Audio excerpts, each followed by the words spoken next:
Sir, you need to leave this seat immediately. First class isn't for people like you. The words didn't echo. They sliced, clean and deliberate, cutting through the quiet hum of the cabin like a blade through silk. And just like that, every head within a 10-foot radius turned. Conversations froze mid-sentence, and the illusion of luxury dissolved into something far more revealing.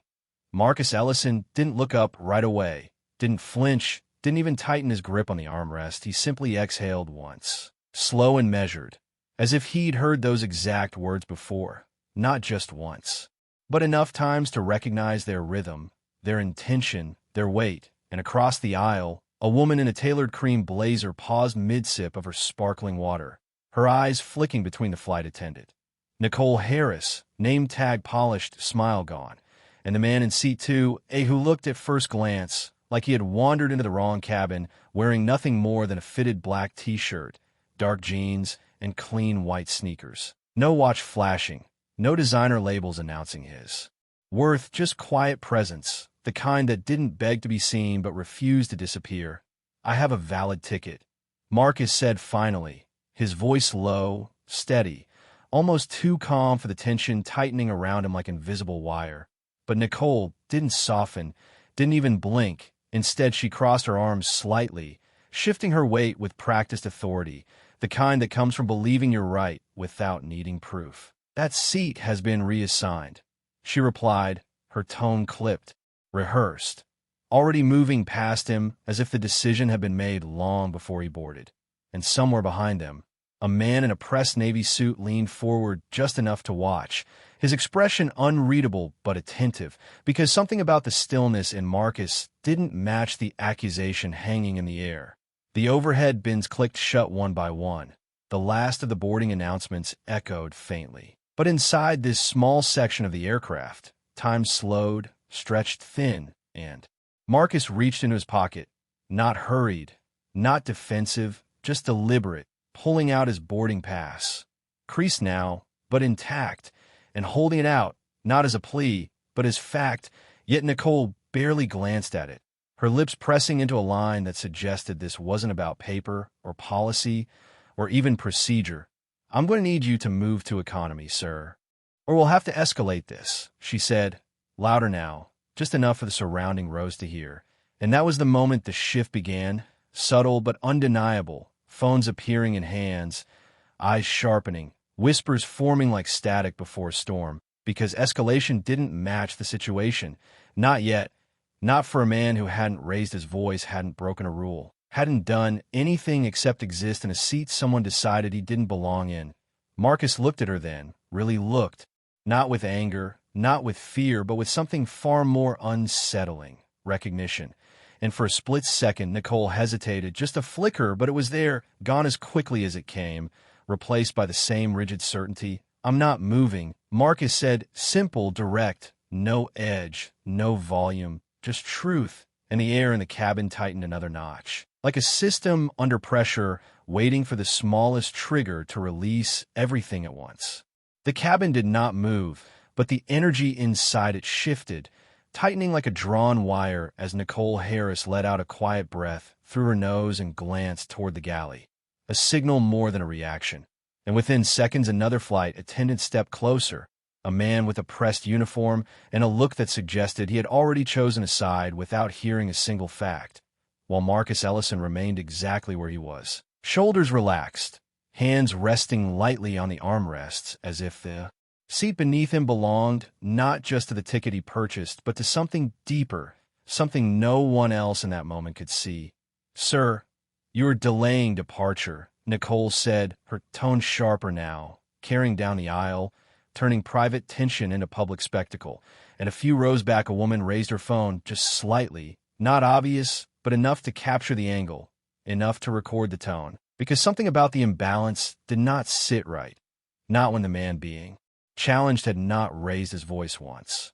Marcus tilted his head, just a fraction, his gaze steady, almost analytical, like he was observing a process rather than being part of it. "I am seated in the position assigned to me," he replied, each word clear, measured, leaving no space for interpretation. But Nicole shook her head, already dismissing the statement before it finished landing.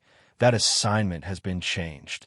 She insisted, though no screen had been shown, no confirmation offered, just authority spoken as if it were fact, and across the aisle the man in the navy suit leaned back slowly, eyes narrowing, while a younger woman 2 rows behind whispered under her breath, "This does not make sense."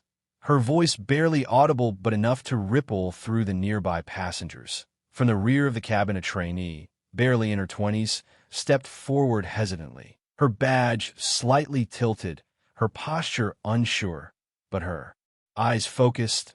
"I remember scanning his boarding pass," she said, not loud, but clear enough to reach Nicole. And for a split second the tension fractured, a crack in the narrative that had been building. Yet Nicole turned sharply, her expression tightening. "Stay out of this," she said, low and controlled, the kind of warning that carried weight beyond the words themselves. And the trainee froze, her hands instinctively clasping together. But she did not step back entirely, not this time.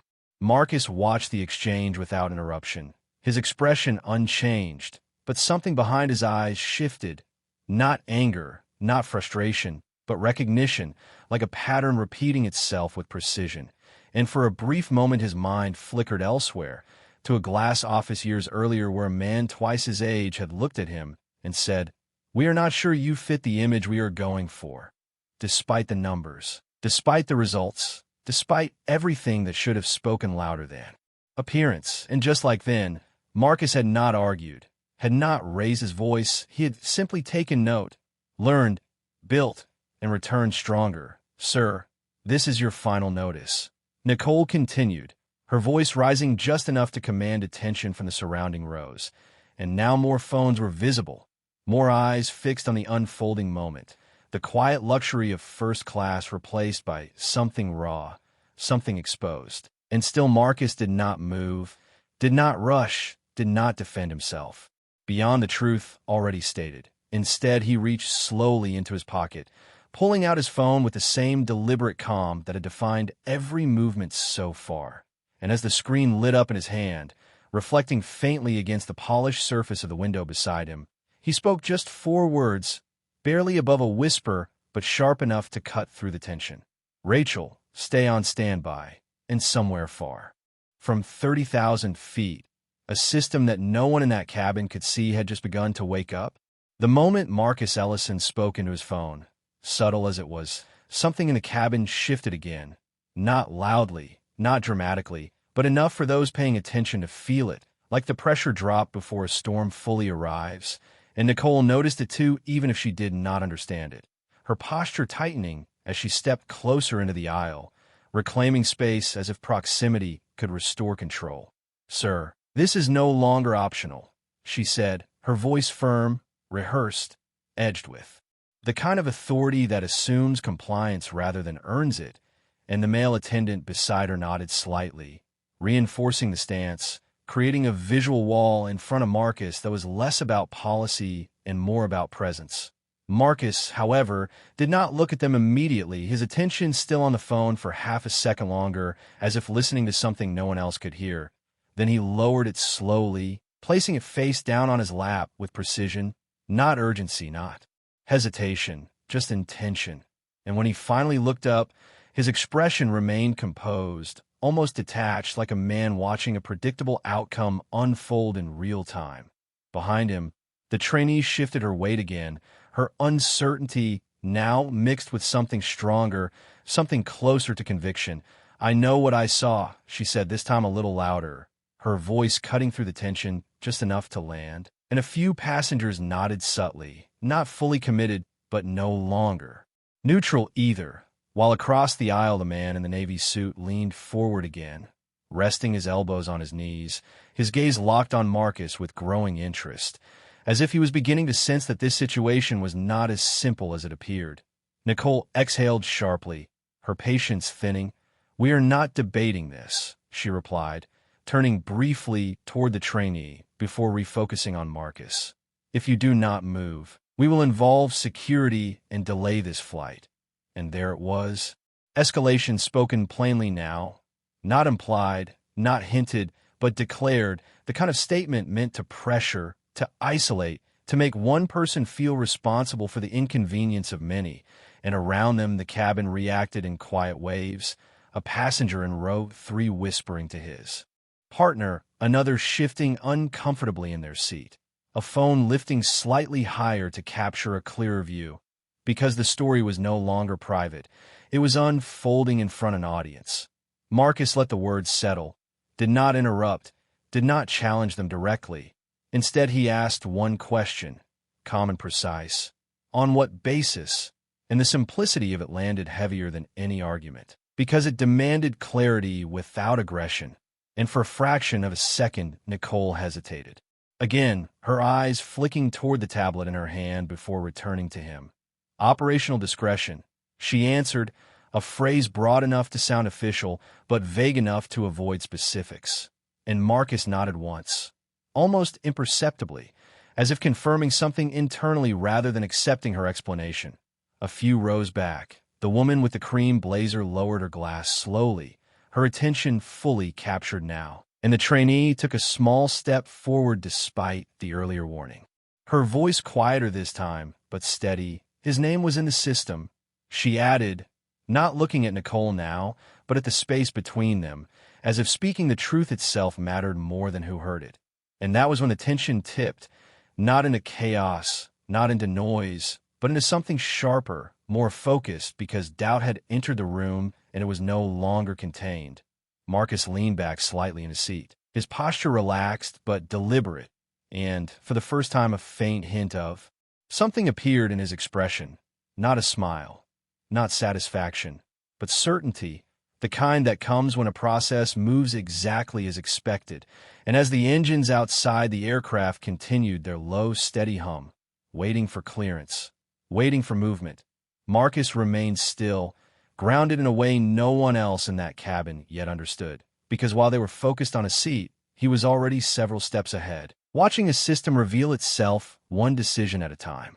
The silence did not break. It deepened, stretching across the cabin like something alive, something watching, and Nicole Harris felt it even if she refused to acknowledge it, her grip tightening slightly around the tablet in her hand as she tapped the screen with more force than necessary, as if the answers she wanted could be forced into existence through repetition. But the system did not respond the way she expected. Not immediately, not cleanly, and that hesitation, that half-second of delay, was enough for the trainee to notice, her eyes narrowing just slightly as she leaned closer. Careful but intentional, the seat map did not change, she said, her voice low but clear, and this time it landed harder because it was not just memory, it was observation in real time.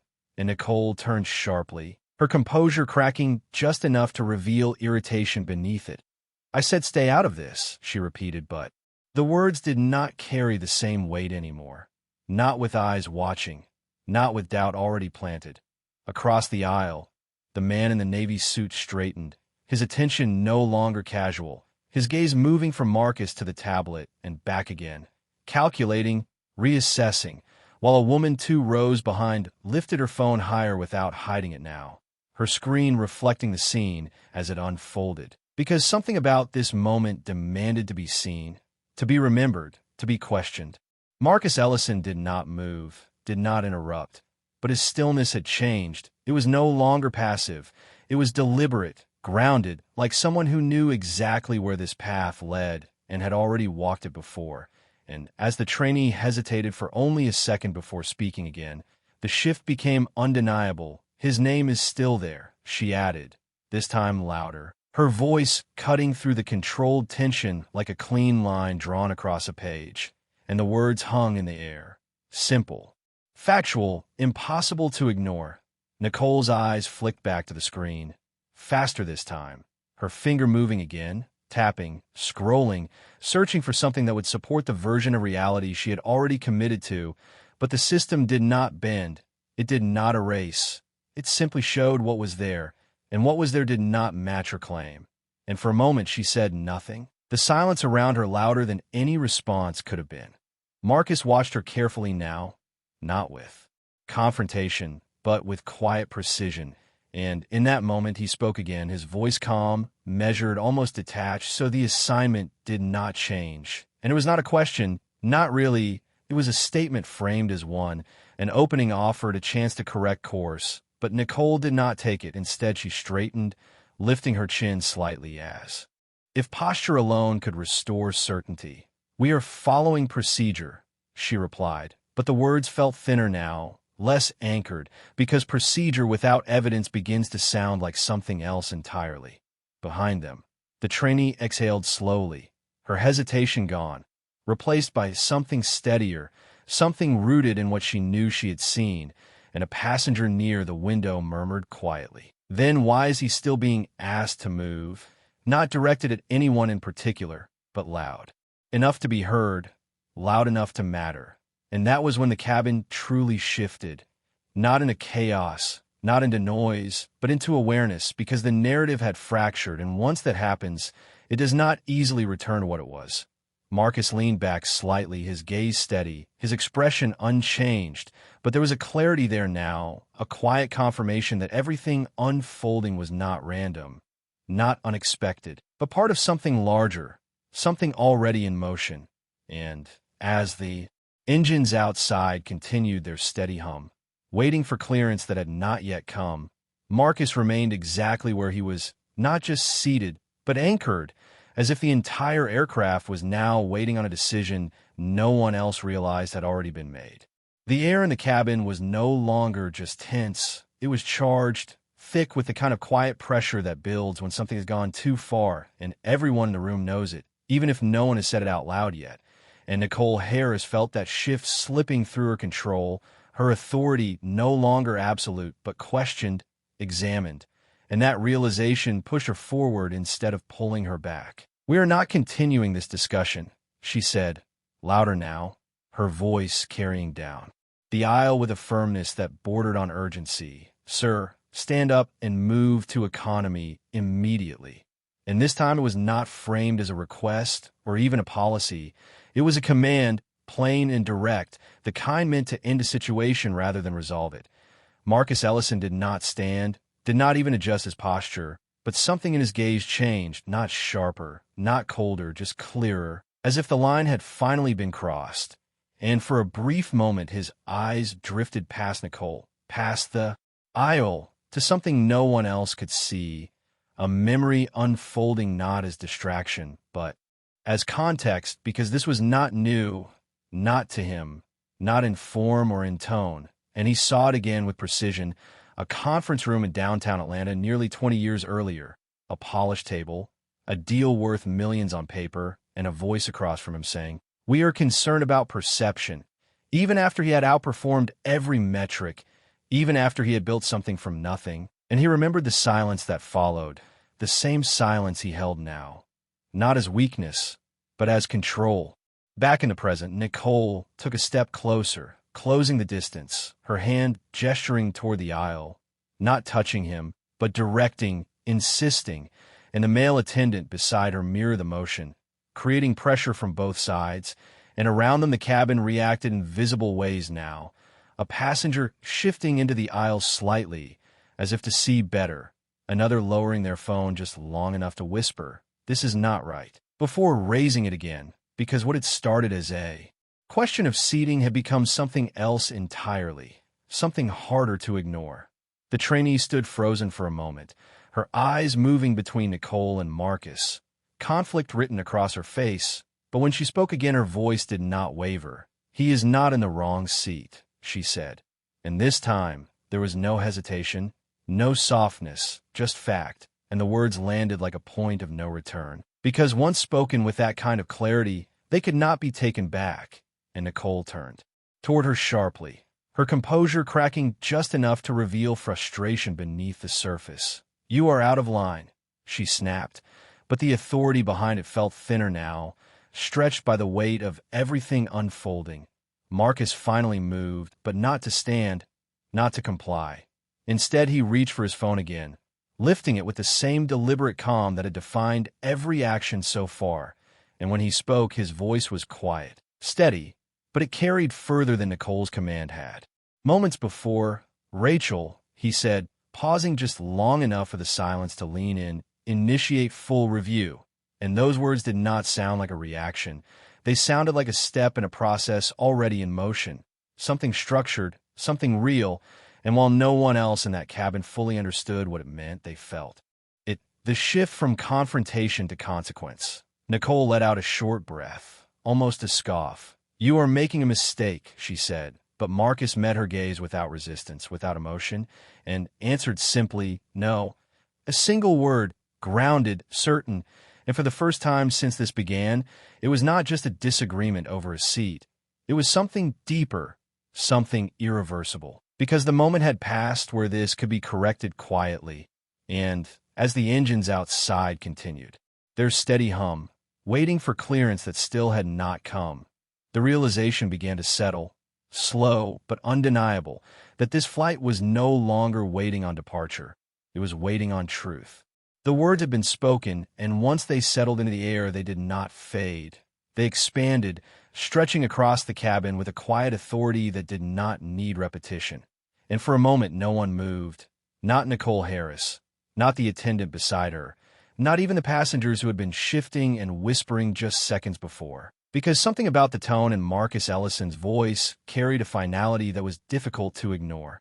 And as his phone remained in his hand, screen dim but active, the system on the other end of that call did exactly what it had been designed to do. It listened, it recorded, and it responded. Nicole straightened, her composure returning in form if not in certainty. "There is no review happening here," she said, her voice firm again, but this time it felt like it was being projected outward rather than grounded in fact. "You are delaying this aircraft and affecting every passenger on board." And the phrasing was deliberate, shifting the focus from individual action to collective inconvenience, a subtle attempt to turn the room against him, and a few passengers shifted again, exchanging glances because delay carried weight. Delay meant disruption. But still, something about the situation did not align, not fully. Marcus did not look at them immediately, his gaze lowered slightly, as if considering something deeper than the words in front of him. And when he finally spoke, his voice remained even, controlled. "This aircraft is already delayed," he said, not as an accusation, not even as a correction, but as a statement placed carefully into the moment. And Nicole blinked once, caught off guard not by the content but by the certainty behind it.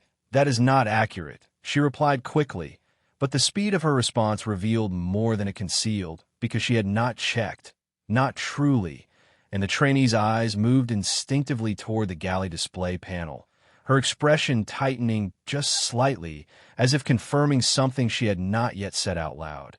A soft chime sounded from somewhere deeper in the cabin, not loud enough to interrupt, but enough to register. And the man in the navy suit leaned back slowly, his attention no longer divided, his focus locked entirely on Marcus now, because patterns were beginning to emerge, and Marcus did not appear to be reacting. He appeared to be anticipating. "Rachel," Marcus said again, this time not lifting the phone, not needing to, his voice low but precise, confirm status. And there was a pause, not in the cabin but somewhere far beyond it, a pause measured in seconds but felt in something heavier. And then his phone vibrated once, subtle but deliberate, and he glanced down just long enough to read what had come through, his expression unchanged, but his posture settling just slightly deeper into the seat, as if the final piece had clicked into place. Nicole crossed her arms now, her stance defensive though she would not have called it that. "This conversation is over," she said, her voice tightening at the edges. "Either you comply, or we will escalate this to the captain." And the word captain carried weight, authority layered above her own, a final. Escalation meant to close the gap between command and consequence. But Marcus looked up at her then, meeting her gaze directly for the first time since she had spoken that word. And there was no resistance in his expression, no defiance, just clarity. "You already have," he replied, and the simplicity of it landed harder than anything else he had said, because it implied something she did not yet understand, something already in motion beyond her control. A few rows back, the woman with the cream blazer leaned forward slightly, her voice quiet but unmistakable. "What does he mean?" And no one answered, Not because they did not hear, but because they were beginning to feel it too. The shift from confrontation to realization, the slow unraveling of a situation that had been misjudged from the start. And as the engines outside continued their steady hum, still waiting, still grounded, the truth began to press in from all sides, silent, patient, and impossible to stop. The word captain had barely settled into the air when the sound came. Not loud, not dramatic, but unmistakable. The subtle shift of the cockpit door unlocking, followed by measured footsteps moving down the narrow aisle. And just like that, the entire cabin recalibrated. Conversations stopped mid-thought. Phones steadied. Eyes turned forward with a focus that had nothing to do with curiosity anymore and everything to do with anticipation. Because authority had entered the room, and Nicole Harris straightened instantly, her posture snapping into place as if the presence alone could validate everything that had happened up to this point. Captain Daniel Reeves stepped into view, uniform crisp, expression controlled, the kind of composure built from years of command, and his eyes moved quickly across the scene, taking in the positions, the tension, the silence that felt heavier than it should have at this stage of boarding. "What is going on here?" he asked, his voice calm but firm, not raised, not rushed, just precise. And Nicole answered immediately, stepping slightly toward him, reclaiming her narrative before anyone else could shape it. "This passenger is refusing to comply with seating reassignment and is delaying departure," she said, her words clear, structured, practiced, and for a moment it sounded complete, almost convincing, until it wasn't. Captain Reeves shifted his gaze to Marcus Ellison, and something in that look paused, just for a fraction of a second. Not recognition exactly, but hesitation, the kind that comes when something does not fully align with expectation, and Marcus met his eyes without resistance, without urgency, just steady, grounded, and then he spoke, his voice even, unshaken, carrying further than the captain's question had moments before. "I am seated in the seat I purchased," he said. And then, after a brief pause that allowed the weight of the moment to settle, he added, "And your system confirms that," and the words did not challenge, they clarified, they redirected, and the captain's attention shifted subtly, not away from Marcus, but toward the possibility that the situation was not as it had been presented. "We verified the system," Nicole interjected quickly, her tone tightening. "There was a reassignment." But the trainee's voice cut in before the statement could solidify, not loud, but clear enough to break the flow. "There was no reassignment," she said, and now the room was no longer divided. It was focused, every eye moving between the captain, Nicole, and Marcus, waiting for something to resolve what had become impossible to ignore. Captain Reeves took a small step forward, his expression shifting from neutral command to careful evaluation, and he extended his hand slightly toward Marcus, not demanding, not aggressive, just requesting. "May I see your boarding pass?" he said, and Marcus handed it over without hesitation, the same deliberate calm in his movement, the same precision that had defined every action so far. And as the captain looked down at the pass, scanning it, cross-checking it mentally against what he knew of the system, the silence in the cabin deepened again, stretching across rows, holding breath in place. Then Marcus spoke once more, not louder, not sharper, but clearer than anything else that had been said. "Before you make your next decision," he said, his gaze steady on the captain, "I suggest you confirm with operations." And the phrasing was careful, respectful, but firm, and it carried something beneath it, something that did not sound like a request, but a warning shaped like advice. And for the first time since he had entered the aisle, Captain Reeves did not respond immediately, his eyes lifting from the boarding pass back to Marcus, searching, measuring, because there was something in the man's tone, something in his stillness, something that did not belong to a passenger trying to keep a seat. And as the weight of that realization began to settle, Marcus added one final line, quiet but undeniable. "You are not dealing with a seating issue," he said, pausing just long enough for the truth to land. "You are dealing with ownership." And in that moment, the entire cabin froze because the word did not echo, it anchored. And everything that had been uncertain just seconds ago now stood on the edge of something far bigger than anyone in that aisle had expected. The word ownership did not just hang in the air. It shifted it, pulling every ounce of attention in the cabin toward Marcus Ellison as if the space itself had been recalibrated around him. And for the first time since stepping into the aisle, Captain Daniel Reeves did not immediately respond, his gaze fixed on Marcus with a focus that had nothing to do with protocol and everything to do with reassessment, because something about that statement did not sound like exaggeration or deflection. It sounded grounded, deliberate, and most importantly, true. Nicole Harris let out a short, disbelieving breath, a quiet scoff escaping before she could stop it. "That is not relevant to this situation," she said quickly, her tone tightening as she tried to regain control of the narrative slipping through her hands. But the words lacked the certainty they carried before, and the shift was visible, not just to the captain, but to the passengers watching, recording, witnessing every second as it unfolded. Marcus did not raise his voice, did not move forward, did not demand attention. He simply held it, his posture unchanged, his presence steady. And when he spoke again, it was not louder, just clearer. "It is the only thing that is relevant," he said, his eyes never leaving the captain. And that was the moment the balance tipped.